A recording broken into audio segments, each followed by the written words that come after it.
Hi, I'm the Dishevelled Dev. I have an interest in computing, have done since I was a very young boy. I've been a developer my entire life. Well, obviously, since I've been old enough to develop. And I have some qualifications in microelectronics, assembly language programming in the earliest days. But for most of my life, I've been a C++ programmer. More recently, Swift and iOS apps. But I still love to dabble in electronics and things. Obviously, I was raised on a diet of retro computing, which wasn't retro then, back in the 80s. I actually started on a Commodore 16. That was my first love, and I adored that computer, and I will be buying another one. I never actually had an Amiga, which is here, when I was a young lad. I always dreamed of having one, but my parents bought me a Commodore 64. And then actually they bought me an IBM PC XT, a really ancient one. They just found it secondhand and thought that I'd enjoy playing with that. It only had an MDA graphics card, which meant it wasn't capable, or display card should I say, wasn't capable of any kind of graphics. So I think the only game available to me was Kingdom of Kroz and a couple of other text-based games. I did upgrade it to a Hercules monochrome graphics card actually, which was game-changing for me. From there, I went to college, studied software engineering, started university, actually ended up dropping out because I took a junior position as a software developer with a company called Compsoft.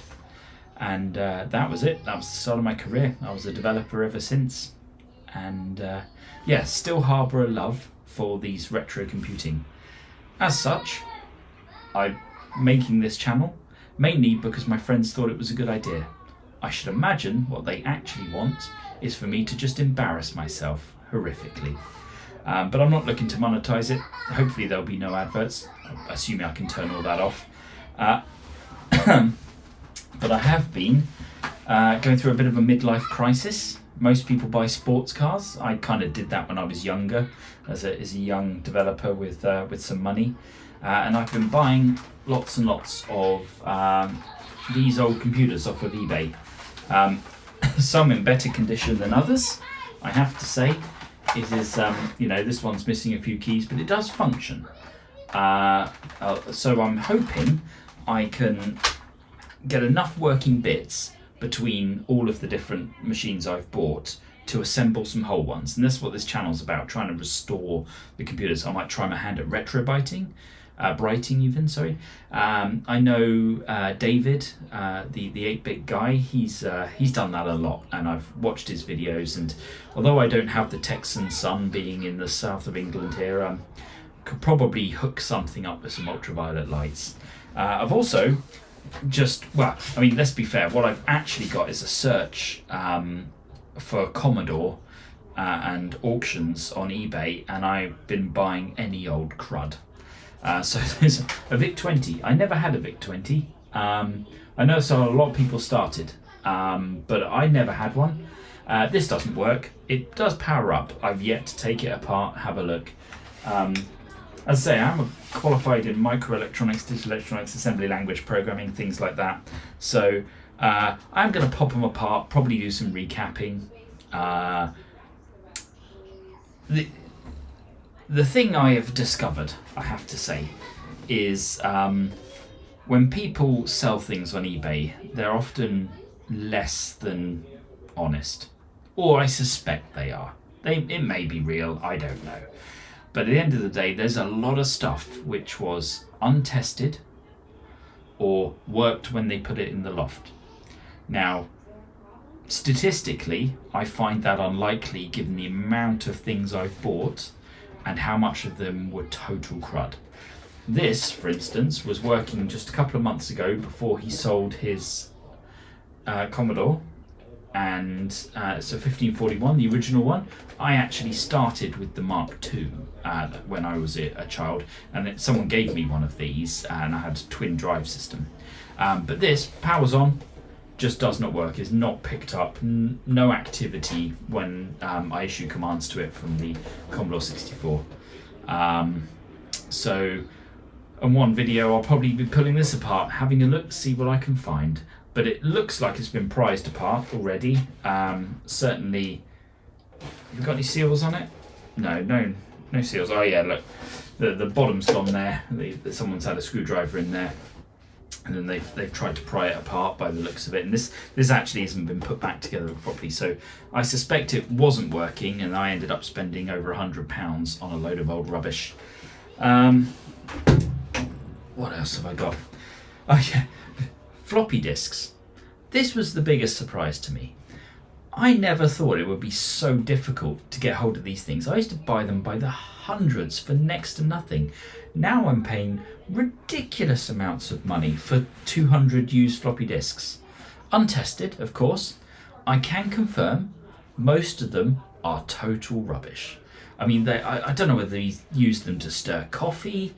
I mean, the noises they make when they go into this poor Amiga, which actually works. That was a genuine find of someone they turned it on, they said it worked, they managed to get a picture out of it, and that is exactly what turned up. It's a bit scruffy, but it functions. It is an original one with the 1.3 kickstart and also only 512 mega RAM. I've been shopping on eBay. I got the new Amiga Forever Kickstart ROMs, licensed ones. I've got, what have we got in here? This is I think this is a 1.5 meg. Oh no, it's a 512K upgrade kit with the real-time clock. So I'll be doing that as well.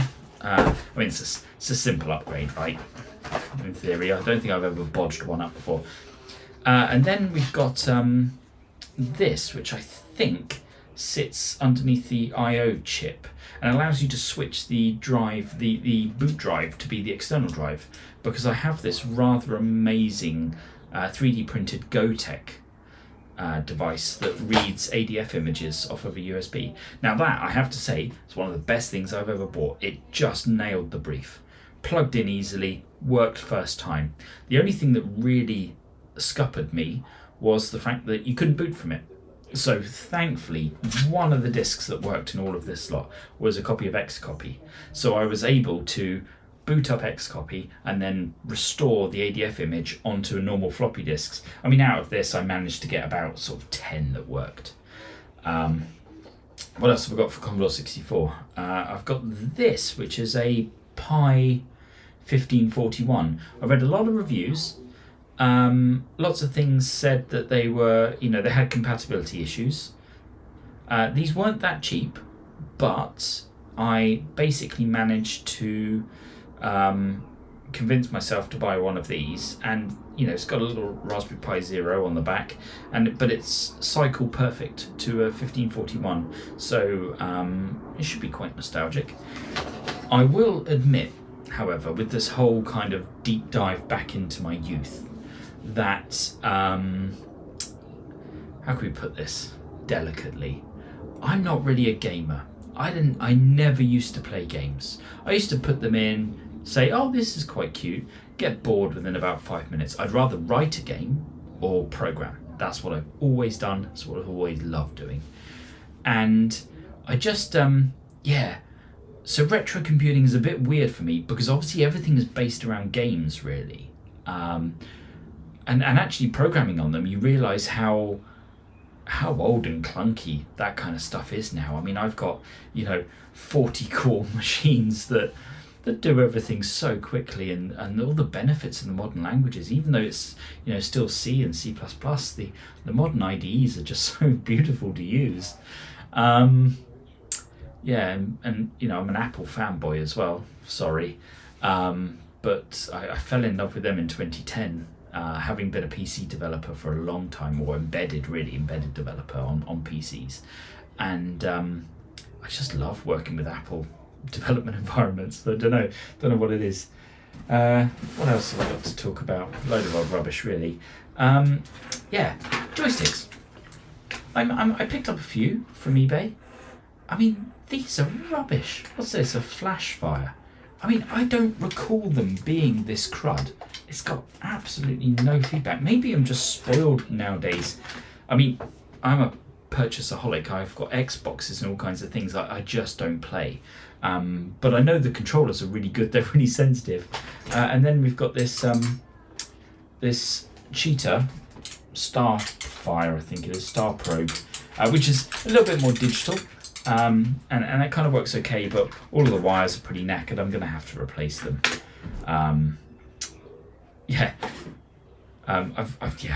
been buying loads of old rubbish, as we say. So I bought a zip stick because I remember them being excellent. I always wanted one as a child. It extremely strangely, I don't know where I've put it right now. It came wrapped up in an old piece of someone's jeans that they'd cut off to wrap around it, and the top of a milk bottle. That is got to be a new one for me. The oddest thing I've ever seen. What else we got? I've just been buying loads of things really. I've got a big tub of stuff. 5 1/4 inch floppy disks.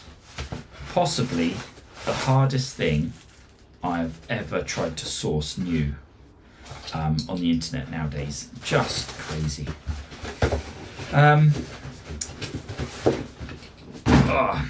That's what I'm going to do with all this then. Basically, I'm going to be producing videos. I've got to sort myself some proper equipment. To set the scene, my study is the smallest room in the house. I get to share it with loads of rubbish, a cat litter tray, a tumble dryer. This was full of, the bookshelf was full of all the kids' toys and books, but we've managed to find some room downstairs for them. And this has been recorded on my iPhone, so the production quality is going to be, first class. So in future videos, I'm going to start, I'm going to purchase a grip so I can film what I'm doing properly, as opposed to trying to balance it on a Ryobi drill battery at the moment. And I'm going to take these apart, try and retrobite them, as I say, try and clean them up, restore them as best I can, because although I'm personally not super interested in playing games on them, I would dearly love for them to be kept in excellent condition and maybe stored really well. And then maybe I'll look to take them to places and let children play on them, because what really kicked all this off was my son playing a Atari 2600 that someone brought in to a scout camp, and he just loved Invaders. It was so simple, because for him, even though he's got this PC here and he's only 7 years old, but he loves to play train sim and things like that. The graphics are incredible.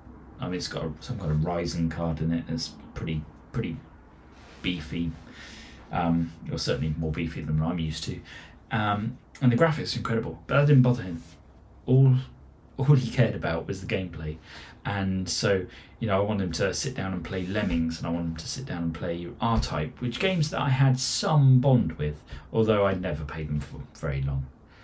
And hopefully you can come with me on this journey, and hopefully I won't break any of this equipment, not knowing what I'm doing, because I don't know what I'm doing. I mean, I used to know what the PLA chips were and what the SID chips did. I mean, I know the SID's the sound. In years gone by, mainly because when I was younger, the first real programming I did wasn't with BASIC, it was more assembly language, and that's what I ended up going into, and especially with the embedded development as well. I had to know it quite well. Z80 though, back in the day, not much 6502 in my work life. So hopefully the comments are kind. And if anyone's got any tips on what to look for broken 1541s that power on, spin the disk a little bit, but don't respond to any commands, then brilliant, great. I've also got a VIC-20 that doesn't. I mean, the light comes on, but nothing happens. There's no output. I did make the assumption, and perhaps someone in the comments can maybe tell me, that the video output from here would be exactly the same as Commodore 64, because I do have the component video cables for that. upgraded to a SCART from an RF lead on the Amiga, and oh my god, I wish I had that when I was younger, because the RF picture is rubbish. Yeah, that's it really. Hopefully I'll produce some interesting videos, although I very much doubt it. Thanks for watching.